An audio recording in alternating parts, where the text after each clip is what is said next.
மாநிலங்களின் வருவாயை பாதுகாப்பாமல் ஜிஎஸ்டி சீர்திருத்தங்கள் மக்களுக்கு பயனளிக்காது என்று முதலமைச்சர் மு.க.ஸ்டாலின் வலியுறுத்தியுள்ளார்.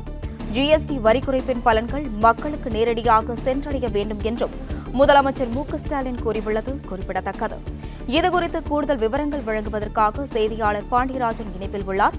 வணக்கம் பாண்டியராஜன், இதுகுறித்த விவரங்களை பகிரலாம்.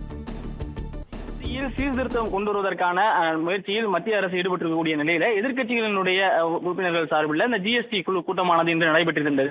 மாநிலங்களின் வருவாயை பாதுகாக்காமல் ஜிஎஸ்டி சீர்திருத்தங்கள் மக்களுக்கு பயனளிக்காது என தமிழ்நாடு முதலமைச்சர் அவர்கள் அதனை சுட்டிக்காட்டி ட்வீட் கொண்டு செய்திருக்கிறார். ஜிஎஸ்டி வரி குறைப்பின் பலன்கள் மக்களுக்கு நேரடியாக சென்றடைய வேண்டும் எனவும் சீர்திருத்தங்கள் செய்வது மக்களுக்கு பயனளிக்காது எனவும் அவர் குறிப்பிட்டிருக்கிறார். குறிப்பாக இந்த ஜிஎஸ்டி சீர்திருத்தங்களின் மூலமாக பொருட்களுடைய விலை குறையும் என ஏற்கனவே நிதியமைச்சர் அவர்கள் சொல்லியிருந்தார்கள். தற்போது எதிர்க்கட்சியினுடைய உறுப்பினர்கள் கலந்து கொள்ளக்கூடிய ஜிஎஸ்டிக்கான ஒரு கலந்தாய்வு கூட்டம் இன்று நடைபெற்றிருக்கிறது. அதில் அதனை குறிப்பிட்டு காட்டிய தமிழ்நாடு முதலமைச்சர் அவர்கள் ஜிஎஸ்டி சீர்திருத்தம் என்பது மக்களுக்கு நேரடியாக பயனளிக்காது என்கின்ற ஒரு கருத்தை அவர் பதிவு செய்திருக்கிறார். ஜிஎஸ்டி வரி குறைப்பின் பலன்கள் மக்களுக்கு நேரடியாக சென்றடைய வேண்டும் எனவும் தமிழ்நாடு முதலமைச்சர் அவருடைய சமூக வலைதள பக்கத்திலே குறிப்பிட்டிருக்கிறார். பிளே ஸ்டோர் மற்றும் ஆப் ஸ்டோரில் இருந்து பாலிமர் செயலியை QR கோடு மூலம் பதிவிறக்கம் செய்யுங்கள். செய்திகளை உடனுக்குடன் பெறுங்கள்.